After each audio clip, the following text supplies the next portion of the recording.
Well, the Biden administration appears to be floating a trial balloon pertaining to domestic travel bans, specifically on the state of Florida.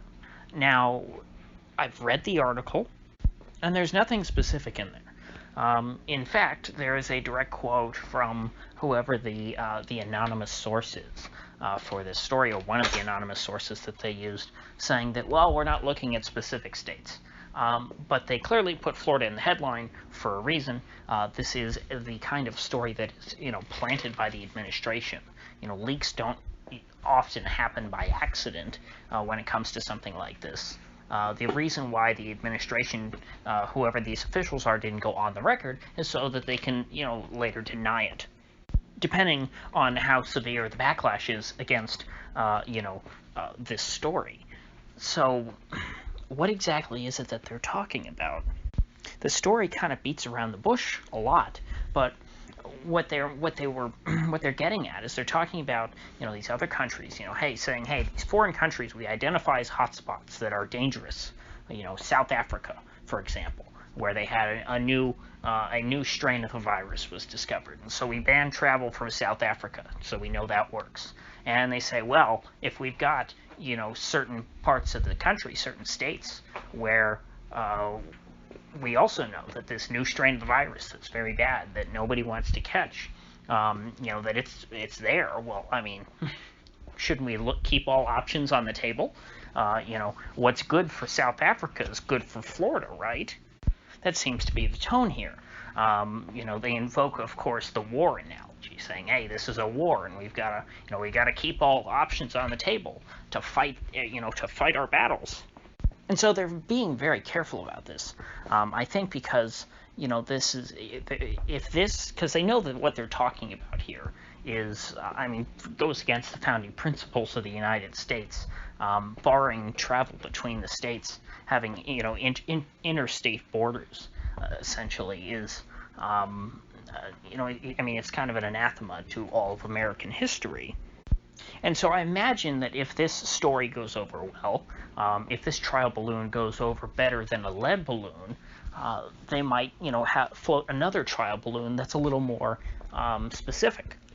Something that's more overt, talking about how, the people of Florida are, diseased vermin that must be isolated.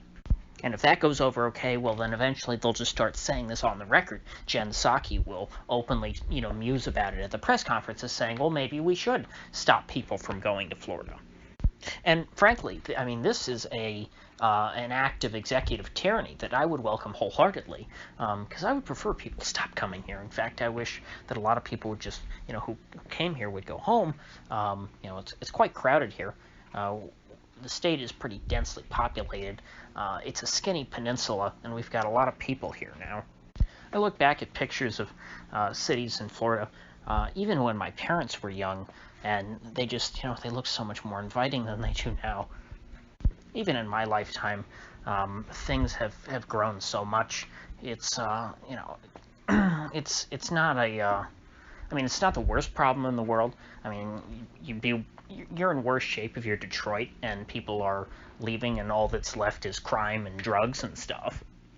But, if I could be picky, I'd prefer to live somewhere with a stable population, where you have generations of people who are born, raised, and live, in the same town, where, kids and grandkids, go to the same schools that their parents and grandparents went to.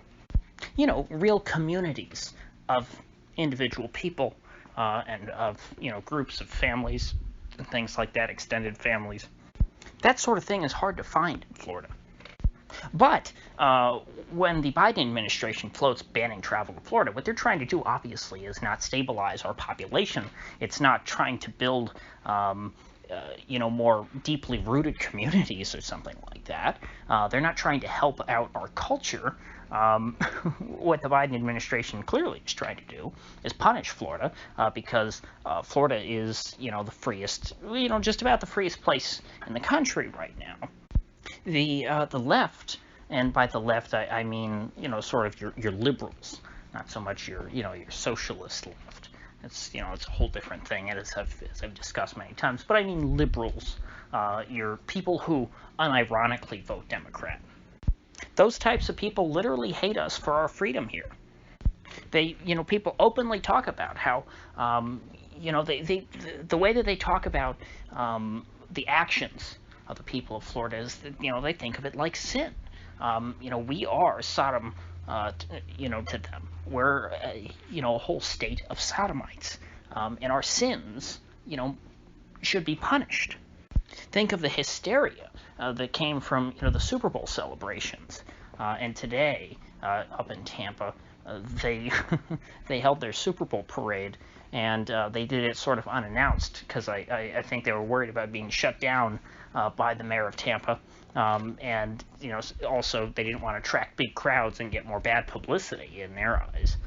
So you had this boat parade in Tampa Bay with not a whole lot of revelers because people didn't know what was going to happen. I guess it was just guys who were walking down the street or along the bay and happened to see all these boats and went, "Oh, hey, Bucks," But that was in the wake of a week of people living a normal life in Tampa and having fun and partying and celebrating and watching the Super Bowl. And of course, we had Tom Brady walking around without a mask all day. And, as I discussed in my video on Monday, this level of normalcy, just by a large swath of this country is intolerable. As Molly Jong Fast put it, Florida is going to get us all killed. Because, you see, there's too many people smiling. You need to have masks on those faces to cover up their smiles so that everybody has, the same nondescript expression. They want SWAT bots on every street corner planting flags in the ground that say "no fun allowed," just so that the proles don't get too uppity. And if we in Florida do not abide by this, even if the federal government doesn't have the power to enforce these restrictions themselves, if they don't have enough federal policemen to go out there and try and force us all to be as unhappy and just inhuman or antisocial, put it that way, as the New York or California has been, well, then they're going to punish us in other ways. They're going to isolate us. They're going to designate our state a modern valley of the lepers. And again, that is fine by me. Completely cut us off from the rest of the United States. Expel us from the Union. Because if they strike us down, as Obi-Wan said, we will become more powerful than they could ever imagine. Now, unfortunately, I don't think that this will happen because, unless we get another trial balloon, because this one was so tepid, and I imagine that it's not going to be well received. Who knows? Maybe outside of Florida they will, because I'll put it this way: if in the minds of the Democratic Party they've truly written off winning statewide races in Florida, maybe this starts to look like a good idea. Because if you think about it, if this was, say, Mississippi, I would say, well, they very well might go through with it. Because, what do the Democrats care if they piss off the people of Mississippi? If they're not winning Mississippi anytime soon, it's still like a, 60-40 Republican state. It's actually kind of scary in Mississippi how a party of, how you vote correlates directly with race. Like the white people vote almost 100% for the Democrats, and the black people vote almost 100% for the Democrats. I don't think it's a very healthy political culture, but that's a discussion for another video. Florida, however, you wouldn't think that the Biden administration would want to do something like, ban travel to the state of Florida, because that would alienate most people who live here, I guess, except for the handful of libs, who are self-hating Floridians, who want us to be punished for our sins. But, ordinary people who live here who, for example, rely on tourism for their business or have family who live in other parts of the United States, I think that they would be quite miffed if all of a sudden their travel was cut off between Florida and the rest of the United States. And therefore, the only way that I could see the Biden folks going through with this is if they just truly give up on winning statewide races here. If they figure, oh, Florida's lost to the Republicans for the next decade anyway, what do we care if we piss them off in this context? Because, doing this would only be about rallying support, from people in other states, in, pro-lockdown states. The constituency of people who would approve of this move are people from outside of Florida. As I said, this would be about punishing a red state. Or, in other words, punishing Florida for being a red state. So I'm going to keep an eye on this. I don't think that this is going anywhere, but, just in case it does, I wanted to get my thoughts on the record about it. We'll see if I turn out to be right.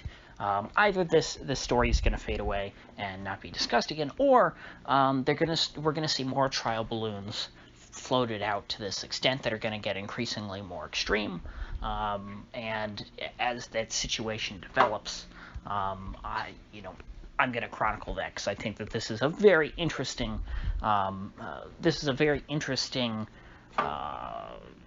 story in the broader context of my theory about the American states moving apart.